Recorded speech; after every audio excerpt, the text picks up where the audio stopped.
What's up? What's up? How's it going, everybody? What is today? Today is Thursday. Happy Thursday, everybody.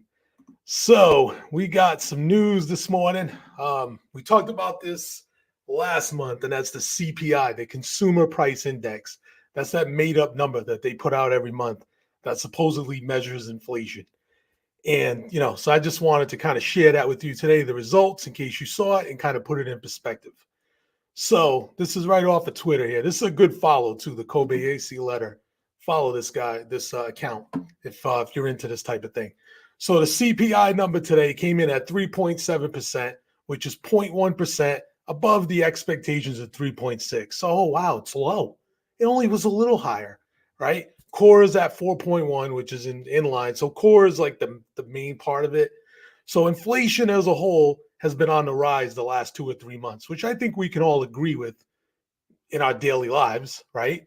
So the Fed raises rates to cap inflation, but it's not working because inflation's starting to creep up again. So what are they going to do? Raise rates more? Well, how the heck can they afford to raise rates more?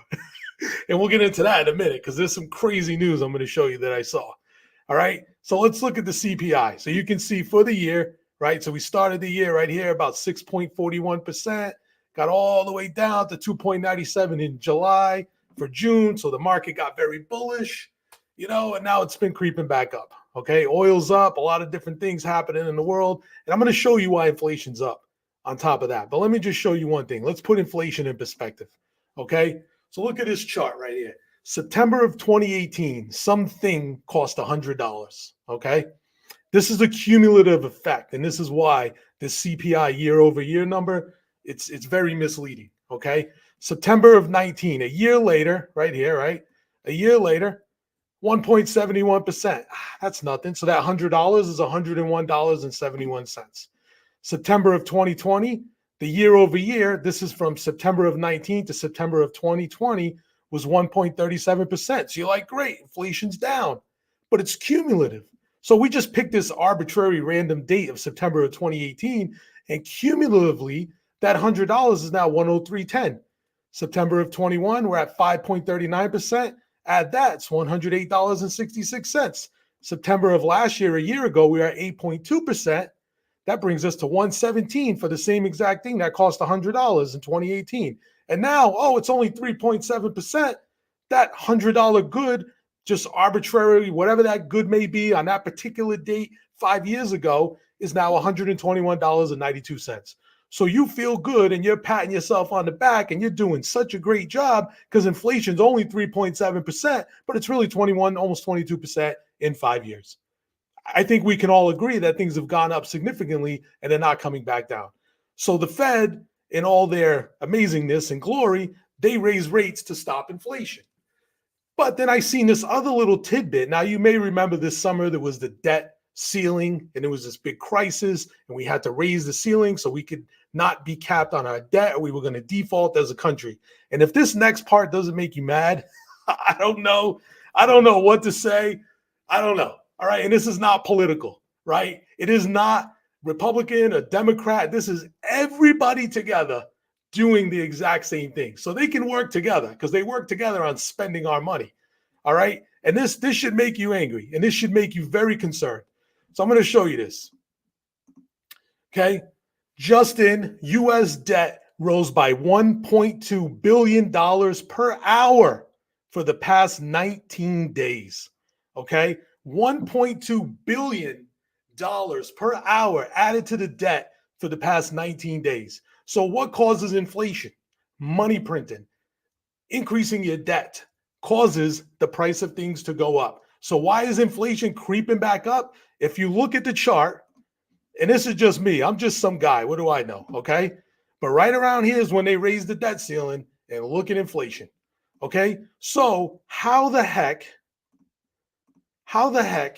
do we spend $1.2 billion per hour? Now let's put that in perspective, okay? If you have $100 bills and you have $100,000 in cash and $100,000 bills, it's about the size of a shoebox, give or take, okay?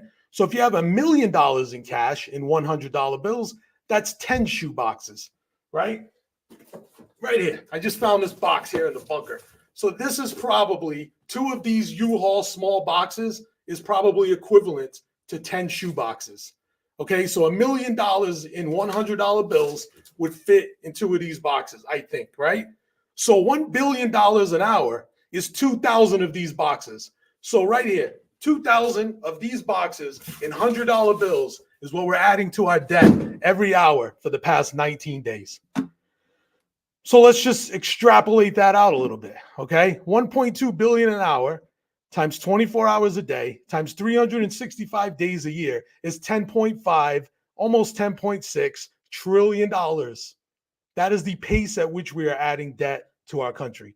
So when we ask ourselves, why, oh, why is inflation creeping up? It's like, where is this money even going? Like, what are we spending this money on? Comment below if you have any ideas where this money is going. I would like to know. But this is your money. This is my money. This is our money, right? And it's not just the federal government. It's local governments. It's state governments. And I live in a particular town in Massachusetts, whatever that town may be. Okay. And there was something going on in that town. And I called the school official in that town. I was like, man, what are we doing? We kind of got in a conversation about it. And this guy tells me, he's like, oh, don't worry. The cost of this particular thing, the state's going to reimburse us. It doesn't cost anything. So let me ask you guys a question. Where does the state get their tax dollars, their money? Where does the state get their money? From us. So the local governments are hitting up the state governments because they can't afford whatever it is they're trying to do. And this is nationwide. And then the state governments, when they run out of money, they hit up the federal government. At the end of the day, we pay for all of it. It comes from us at the tune of $1.2 billion per hour for the last 19 days. And that should, I don't know, it's everybody. They can work together because they spend the money very well all together. So it doesn't matter which side of the aisle you're on, but it should really, really, really make you just stop for a minute and think, okay? So why is inflation going up? Because for some reason, our debt is just exploding and we don't know what they're spending it on. So the number goes up. And what did the government do when the number goes up? They increase the interest rate. And what does that do? It makes it more expensive to pay back the debt and it crushes our economy even more. So guys, that's it. All right. So there's the message of the day. That's my take on it. If anybody could tell me where $1.2 billion an hour has been going for the last 19 days, please comment because I'd love to know. All right. So have a great day, guys. It's just, man, just interesting times that we're living in. And, there's so much opportunity out there. And, that's it. You just got to find that opportunity because within all of this, there is an opportunity. And, that's what I'm looking for. That's my mission every day. And I share it with you. And hopefully we can learn together and find that perfect opportunity together. All right, guys, have an amazing day. See you later.